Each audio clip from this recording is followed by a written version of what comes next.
And now to a U.S. lawmaker who has been visiting Ukraine for the past 6 years and earlier this month met there with its new president, Zelensky.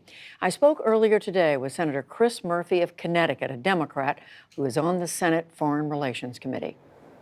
Senator Murphy, thank you very much for joining us. Given your longtime knowledge, familiarity with Ukraine, what is your reaction to this memo we are now seeing of the conversation between President Trump and the president of Ukraine in July? It's absolutely devastating.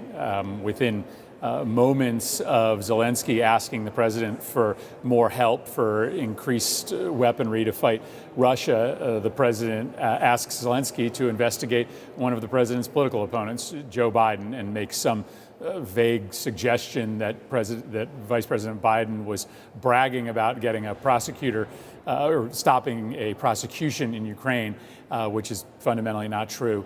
There's no way to come away from that phone call without the impression that a priority of the president's is to take part in his political campaign for re-election in the United States. And of course, this phone call doesn't stand on its own. Rudy Giuliani's name is brought up several times, and we know that Giuliani and perhaps others were repeatedly trying to get the Ukrainians to open up these investigations to politically destroy one of the president's rivals. I don't think we've ever seen anything like it. You are not allowed to trade away the credibility of the United States in order to score political points or destroy your political rivals. And I think it underscores the need for the inquiry the House began yesterday. Senator, as you know, though, the White House is saying this is just an effort, an open effort by President Trump to encourage the Ukrainians to clean up corruption in their government. Well, that would be made more credible if the president had mentioned any other corruption investigation over the course of that call. There are, likely dozens of different corruption matters that the president could have pressed the Ukrainians on if his actual concern was cleaning up corruption in Ukraine. He only mentioned one, and it happened to be requesting an investigation, which is not presently happening, against his likely 2020 campaign opponent. Second, if he was really interested in corruption, he would have told Zelensky to talk to the embassy. He didn't. He told Zelensky to talk to Rudy Giuliani, who is the president's political fixer, who is a representative of the president's campaign, who is not in charge of rooting out anti-corruption in Ukraine. That's the duty of the U.S. embassy. So the president gave away his priority in the context of this call. He was trying to enlist Zelensky in his political operation. Well, if you read the memo, it comes across as if President Zelensky is agreeing to do what President Trump asked him to do. He sounds like he's agreeing to work with Rudy Giuliani and to work with the Attorney General Barr. What do you make of that? You've met with President Zelensky. I have met with President Zelensky, and I raised this general issue with him. At the time, I didn't know that the president himself had made these demands of Zelensky. I did know at the time that Giuliani had made certain demands.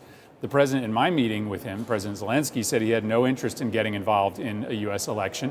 I think you can perhaps understand that a novice politician, a new president who's never done this before, is attempting to, set a good relationship with a U.S. president who is clearly making requests that are out of bounds. And so, yes, you read that transcript, and it looks as if Zelensky has an interest in doing business with Trump. It's possible he was trying to get out of that phone call without a confrontation. We don't have any evidence that Zelensky actually went and ordered that prosecution. In fact, it appears that he did not, that the new prosecutor that he brought in has made a decision that there's no merit to pursuing this. Senator, we know that you and other Democrats have been calling on the whistleblower in this case, others in the intelligence community, to step forward to testify before Congress. We now know that the acting director of national intelligence is going to testify tomorrow morning before the House Intelligence Committee. What would you want to know from him? Well, I mean, I'm concerned that this information is only going to flow to the members of the Intelligence Committee. I've got to go back and check the statute, but I just saw the revelation that the whistleblower complaint will be presented to the Intelligence Committee. Remember, that's only a handful of senators, and ultimately, if this is the subject of an impeachment inquiry, then everyone who's going to vote on impeachment, either in the House or the Senate, needs to see this this whistleblower complaint. So that's the first threshold we need to cross. But then, of course, on substance, I don't know anything that's in this complaint. So it may have to do with Ukraine. It may have to do with Russia. That's why all of us need to see this as soon as possible, not just the Intelligence Committee. Senator Chris Murphy of Connecticut, who is on the Foreign Relations Committee. Thank you, Senator. Thanks.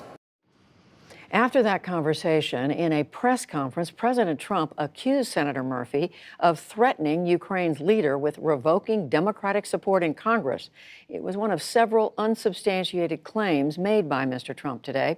Senator Murphy's office then sent us this statement, quote, "In the meeting Republican Senator Ron Johnson and I had with President Zelensky 3 weeks ago, I made it clear to him that Ukraine should not become involved in the 2020 election and that his government should communicate with the State Department, not the president's campaign. I still believe this to be true."